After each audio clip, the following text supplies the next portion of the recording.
الله من الشيطان الرجيم. بسم الله الرحمن الرحيم. ويسألونك عن الجبال فقل ينسفها ربي نسفا. وما تكون إليهم إذا ما ادلهمت الخطوب وتعاقبت المحن وتكالبت على حرمتها الأمم. وإن علماء الأمة اليوم uzun yıllardır bütün savaş bölgelerinde bulundu. نحن كمنظمة الإغاثة الإنسانية إيهاها تواجدنا في كثير من الدول التي كان فيها حروب. Aklınıza gelen tüm savaş bölgelerinde. أي بلد كان فيها حرب يمكن أن يخطر على بالكم كنا موجودين. Eğer bir cihadın önünde alimler yoksa orada sapmalar olduğunu gördük. رأينا أنه في أي مكان فيه حرب إذا لم يقد الجهاد ويكن أمامه العلماء فإن هذا الجهاد ينحرف عن طريقه. Söylediklerini yaşayan alimlere ihtiyacımız var. نحتاج إلى العلماء الذين يفعلون ما يقولون. Gerektiğinde uyarıda bulunacak, gerektiğinde de cephenin en önünde olacak. عندما يحتاج إليه سيوجه النقد القاسي والصحيح والموجه، وعندما يحتاج إليه سيكون في الصفوف الأولى في هذا الجهاد. Yani sadece söyledikleriyle değil, hayatıyla, kanıyla, teriyle örnek olacak alimlere ihtiyacımız var. نحتاج إلى علماء يكونوا قدوة ليس فقط بأقوالهم وآرائهم ولكن أيضا بحياتهم بسلوكهم بدمائهم والعرق الذي يبذلونه. Filistin davasının bugüne kadar gelmesinin sebebi de budur. وربما هذا هو السبب الذي وصلت إليه القضية الفلسطينية اليوم إلى ما وصلت إليه. Alimlerini şehit vermiş topraklardır orası. لأن تلك الأراضي أعطت علماءها شهداء في سبيل الله. Onun için sizin gibilerle beraber olmaktan onur duyuyorum. ولذلك فأفخر جدا وأشكر الذين جعلوا مفردات تلك الجمعات من وحي القرآن الكريم ومن وحي السنة المباركة، لأنهم يريدون أن يعيدوا البوصلة لعزة الأمة وكرامتها نحو طريق الفلاح والنجاح المنشود بإذن الله تعالى.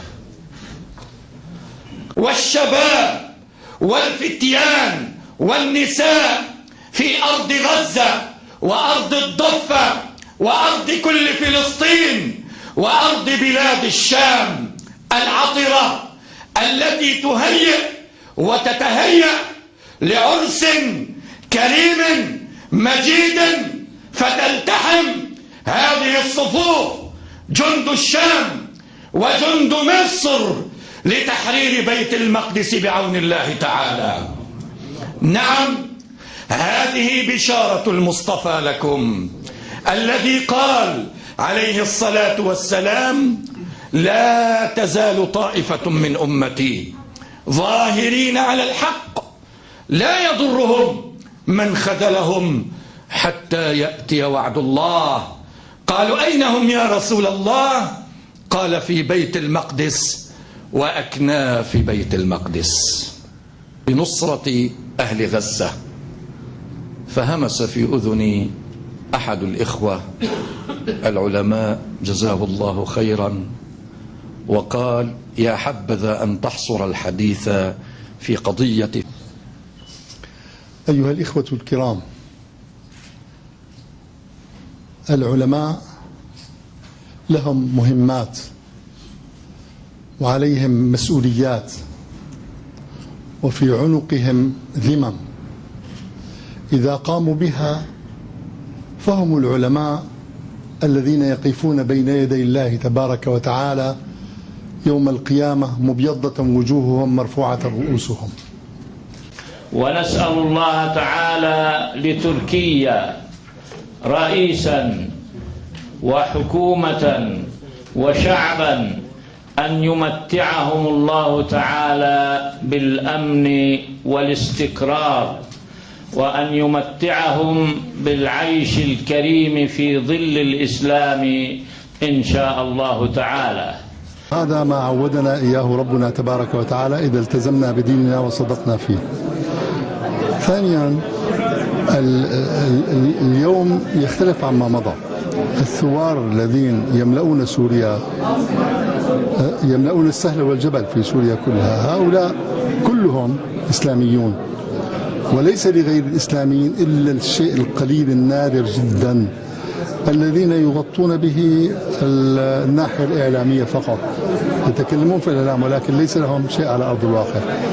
فالعبرة في النتيجة لهؤلاء الذين يقاتلون حتى يخلصون من هذا النظام الفاسد الظالم إن شاء الله تعالى. عندك كم سؤال لو سمحت؟ تفضل. الله يتفضل. أولا سؤال متعلق بالقضية السورية، يعني هناك مخاوف لدى الأمة بأنه القضية السورية صارت سبب لنوع من الفتنة بين المسلمين، خصوصا بين الشيعة والسنة، تفاديا لهذا المزاعم أو هذا التشويه إذا صح التعبير. ماذا يجب علينا؟ نعم، الحقيقة يجب علينا في الدرجة الأولى أن نقف إلى جانب المظلوم وأن نشجب فعل الظالم. في الدرجة الأولى أن نقف إلى جانب المظلوم. نعم. والشعب السوري في هذا مظلوم، ولو تآمر عليه من تآمر فهو شعب مظلوم، تعرض رجاله وشيوخه ونساؤه وأطفاله إلى ما يشبه الإبادة. فنحن يعني تأصيلا على حديث النبي صلى الله عليه وسلم: انصر أخاك ظالما أو مظلوما، ظالما تردعه عن ظلمه ومظلوما تقف إلى جانبه. ولذلك قال صلى الله عليه وسلم: المسلم أخو المسلم لا يسلمه، أي لا يتركه لعدوه ولا يظلمه ولا يخذله، يتخلى عنه في وقت شدته. نعم. والله بالنسبة للحراك الشعبي له مستمر أكثر من عام، حراكا سلميا حضاريا إسلاميا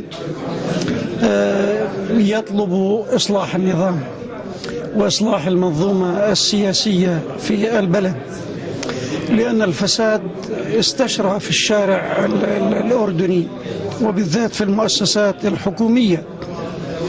فما يطلبه الشعب هو محاكمة هؤلاء الفاسدين ورد الأموال للأمة وإصلاحات جوهرية في دستور البلاد لتلحق بركب الأمة من قبلها دول الربيع العربي في مسار الديمقراطية والعدالة بين أفراد الأمة.